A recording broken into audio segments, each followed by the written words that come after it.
Hello everyone, কেমন আছো সবাই? তো ঠাকুরের সমস্ত কিছু জোগাড় করা হয়ে গেছে। তো এখন করব খিচুড়ি। তো খিচুড়ি করার জন্য যে সবজিগুলো কেটে রেখেছিলাম সেগুলো ধুয়ে নিয়েছি। তো একে একে এই সবজিগুলো ভেজে নেব। প্রথমে আমি গাজরটাকে ভেজে নিলাম, আর এই পাশে মা তালের বড়া বানাচ্ছে। তো গাজর ভাজা হয়ে যাওয়ার পর এই বরবটিগুলোকে আমি ভালো করে তেলের মধ্যে ভেজে নেব।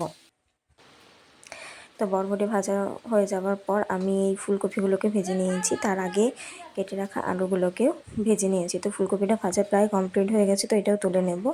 এবারে খিচুড়ির জন্য যে ডালটা ধুয়ে রেখেছিলাম সেই ডালটা তেলের মধ্যে ভেজে নেব।